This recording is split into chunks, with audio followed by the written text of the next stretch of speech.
Welcome, Weirdos! I'm Darren Marlar, and this is Weird Darkness. Here you'll find stories of the paranormal, supernatural, legends, lore, the strange and bizarre, crime, conspiracy, mysterious, macabre, unsolved, and unexplained. Coming up in this episode, it's Thriller Thursday, and this time I'm bringing you a tale from H.G. Wells, a haunted house story entitled The Red Room. It's a great short story of a man who does not believe in ghosts, planning to stay in a purportedly haunted room overnight in Lorraine Castle. After being warned by 3 people before entering, he confidently makes his way to the room and becomes increasingly unnerved as the night progresses. Now, bolt your doors, lock your windows, turn off your lights, and come with me into the weird darkness.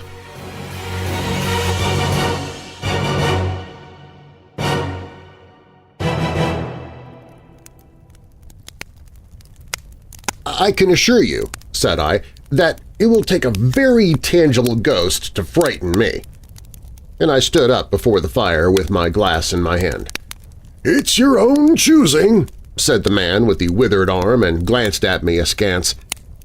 28 years, I said, I have lived, and never a ghost have I seen as yet." The old woman sat staring hard into the fire, her pale eyes wide open. "Aye," she broke in, "and 28 years you've lived and never seen the likes of this house, I reckon. There's a many things to see when one's still but 28. She swayed her head slowly from side to side.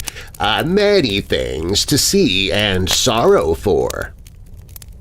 I half suspected the old people were trying to enhance the spiritual terrors of their house by their droning insistence.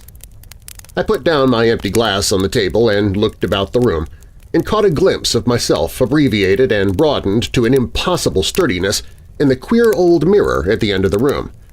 "Well," I said, "if I see anything tonight, I shall be so much the wiser, for I come to the business with an open mind." "It's your choosing," said the man with the withered arm once more.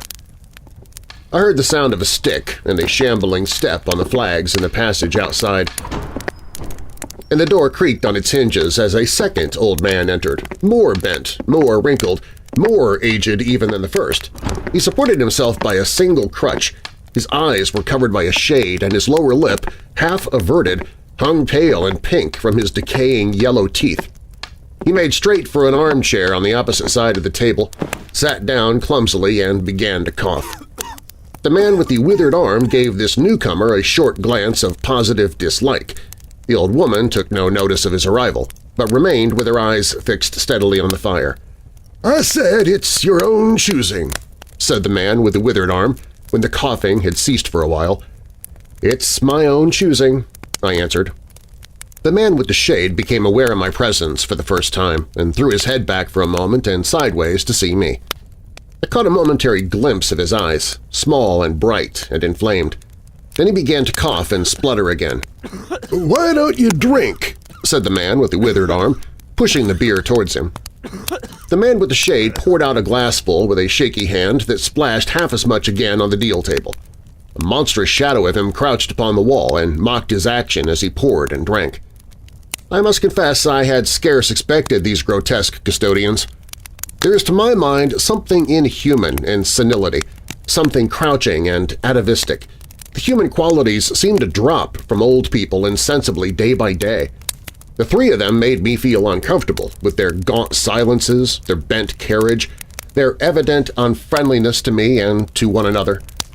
"If," said I, "you will show me to this haunted room of yours, I will make myself comfortable there." The old man with the cough jerked his head back so suddenly that it startled me, and shot another glance of his red eyes at me from under the shade. But no one answered me. I waited a minute, glancing from one to the other. "If," I said a little louder, "if you will show me to this haunted room of yours, I will relieve you from the task of entertaining me."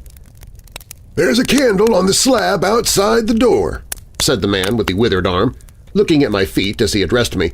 "But if you go to the Red Room tonight—" "This night of all nights," said the old woman, "you go alone."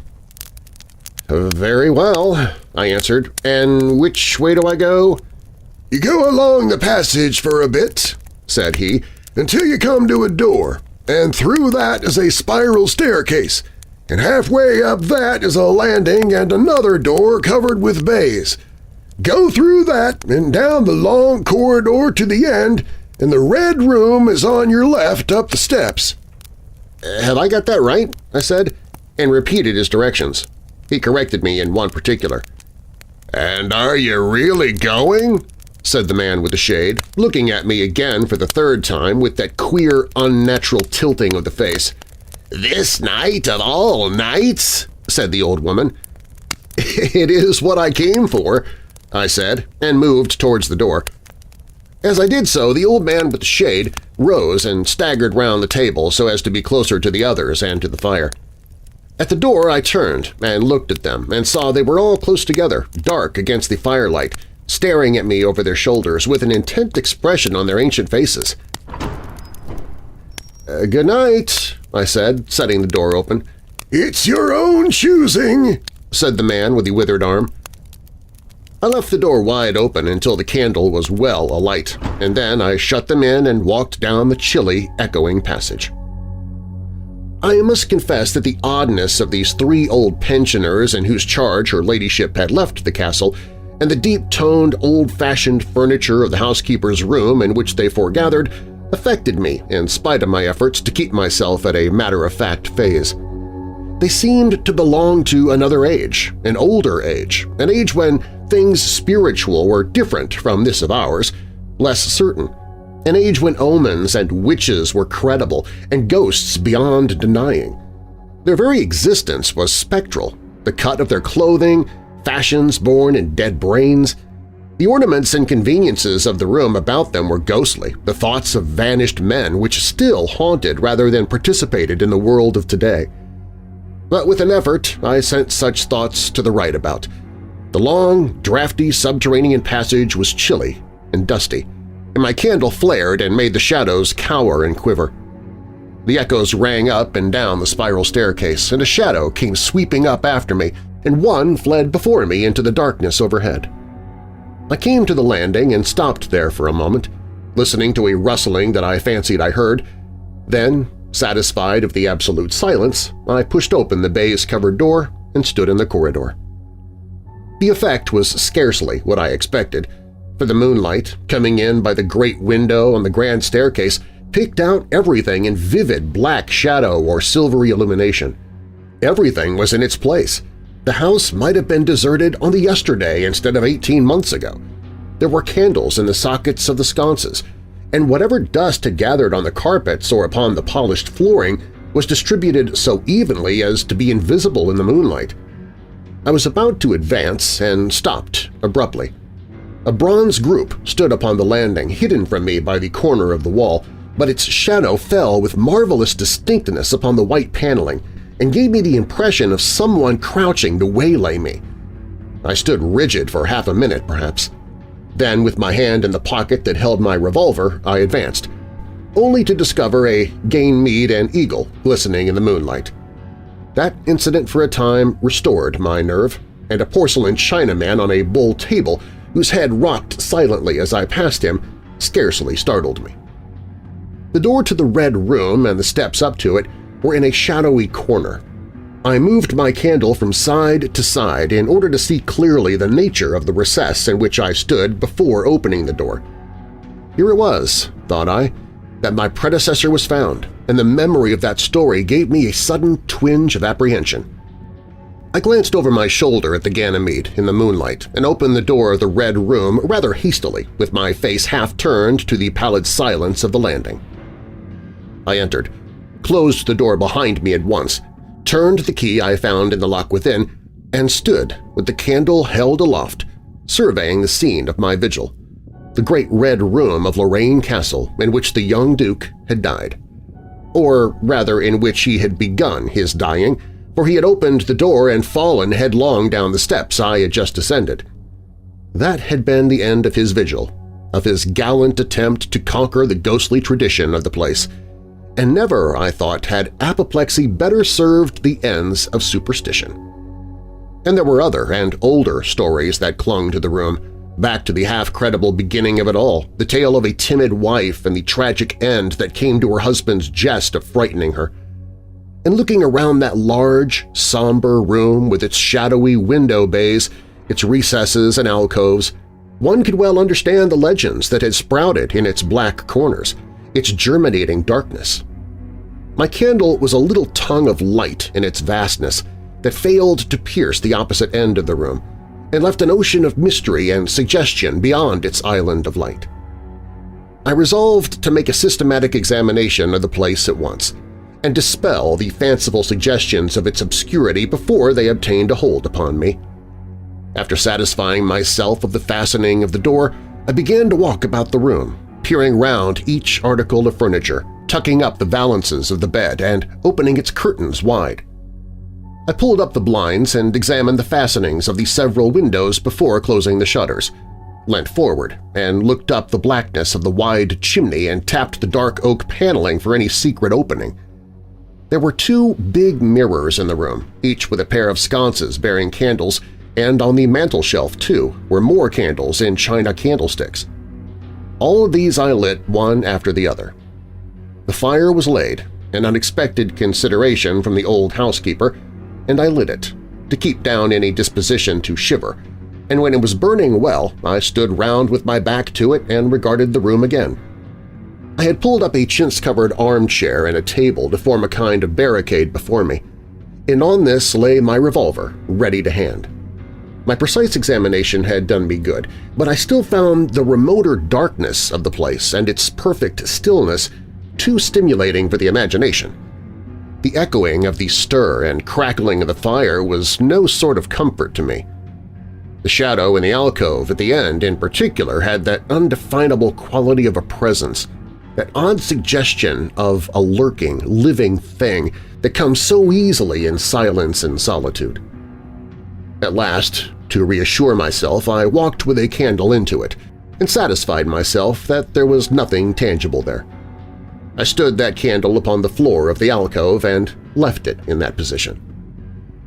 By this time I was in a state of considerable nervous tension, although to my reason there was no adequate cause for the condition. My mind, however, was perfectly clear. I postulated quite unreservedly that nothing supernatural could happen, and to pass the time I began to string some rhymes together, in Goldsby fashion of the original legend of the place. A few I spoke aloud, but the echoes were not pleasant. For the same reason I also abandoned after a time a conversation with myself upon the impossibility of ghosts and haunting. My mind reverted to the 3 old and distorted people downstairs, and I tried to keep it upon that topic. The somber reds and blacks of the room troubled me.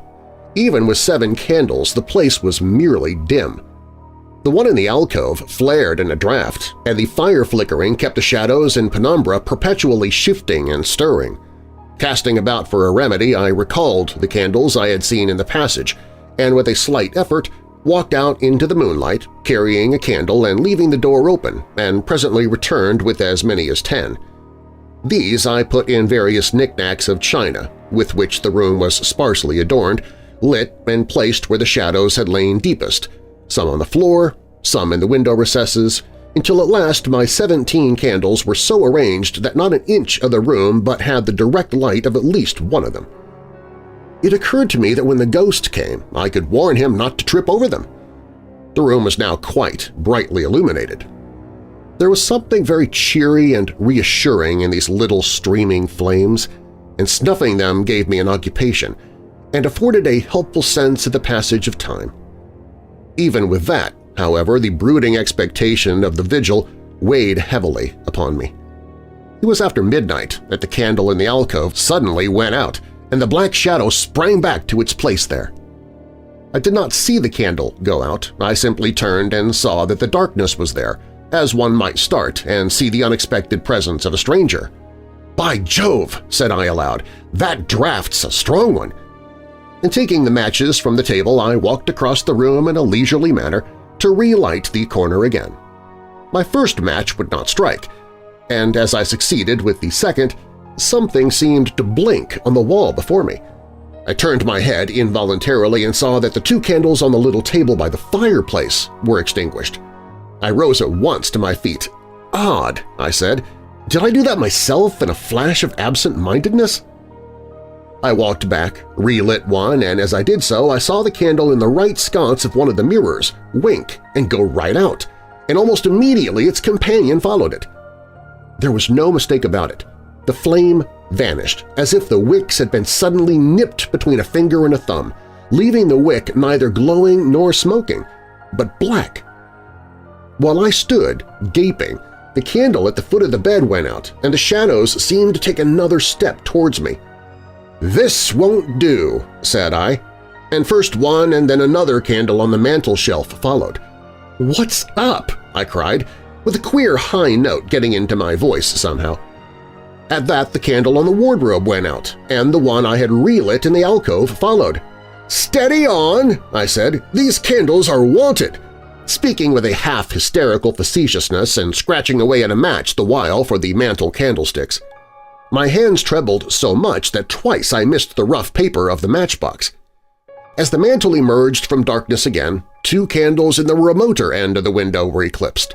But with the same match I also relit the larger mirror candles, and those on the floor near the doorway, so that for the moment I seemed to gain on the extinctions. But then in a volley there vanished 4 lights at once in different corners of the room, and I struck another match in quivering haste and stood hesitating whither to take it. As I stood, undecided, an invisible hand seemed to sweep out the 2 candles on the table. With a cry of terror I dashed at the alcove, then into the corner and then into the window, relighting 3 as 2 more vanished by the fireplace. Then, perceiving a better way, I dropped the matches on the iron-bound deed box in the corner and caught up the bedroom candlestick. With this I avoided the delay of striking matches. But for all that the steady process of extinction went on and the shadows I feared and fought against returned and crept in upon me, first a step gained on this side of me and then on that. It was like a ragged storm cloud sweeping out the stars. Now and then one returned for a minute and was lost again. I was now almost frantic with the horror of the coming darkness, and my self-possession deserted me. I leaped, panting and disheveled, from candle to candle in a vain struggle against that remorseful advance. I bruised myself on the thigh against the table. I sent a chair headlong. I stumbled and fell and whisked the cloth from the table in my fall. My candle rolled away from me, and I snatched another as I rose. Abruptly, this was blown out as I swung it off the table by the wind of my sudden movement, and immediately the 2 remaining candles followed. But there was light still in the room, a red light that staved off the shadows from me. The fire, of course! I could still thrust my candle between the bars and relight it.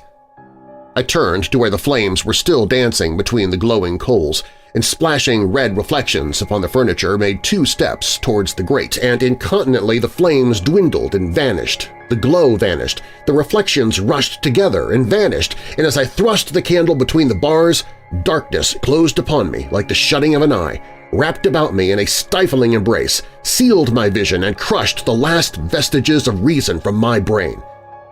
The candle fell from my hand. I flung out my arms in a vain effort to thrust that ponderous blackness away from me, and lifting up my voice, screamed with all my might, once, twice, thrice. Then I think I must have staggered to my feet. I know I thought suddenly of the moonlit corridor, and with my head bowed and my arms over my face, made a run for the door. But I had forgotten the exact position of the door and struck myself heavily against the corner of the bed. I staggered back, turned, and was either struck or struck myself against some other bulky furniture.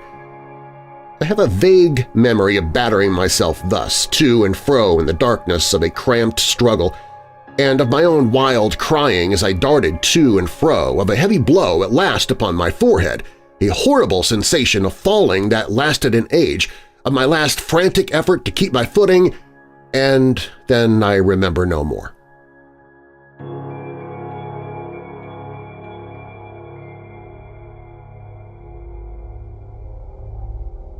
I opened my eyes in daylight. My head was roughly bandaged, and the man with the withered arm was watching my face. I looked about me, trying to remember what had happened, and for a space I could not recollect. I rolled my eyes into the corner and saw the old woman, no longer abstracted, pouring out some drops of medicine from a little blue vial into a glass. "Where am I?" I asked. "I seem to remember you, and yet I cannot remember who you are."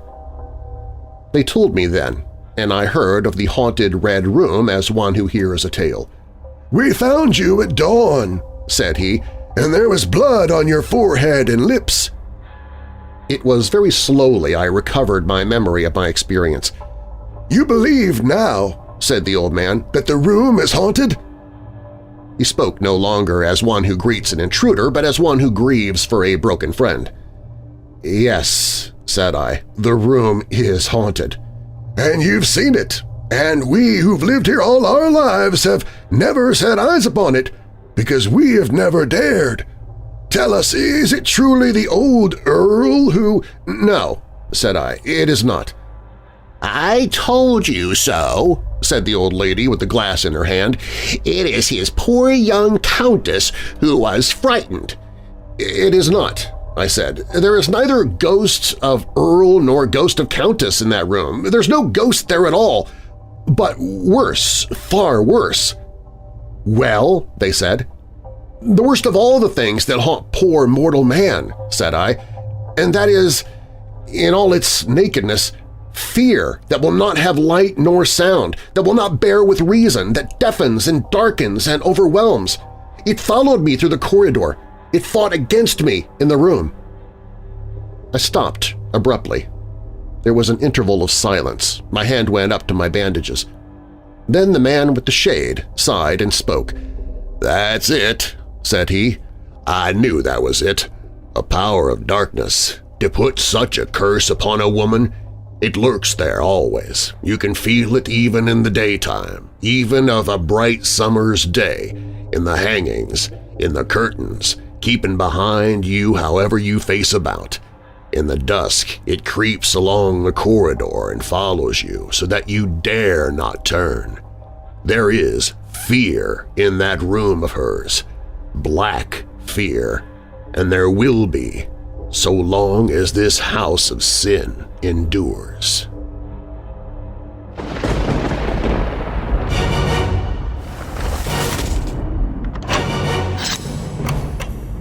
Thanks for listening. If you like the show, please share it with someone you know who loves the paranormal or strange stories, true crime, monsters, or unsolved mysteries like you do.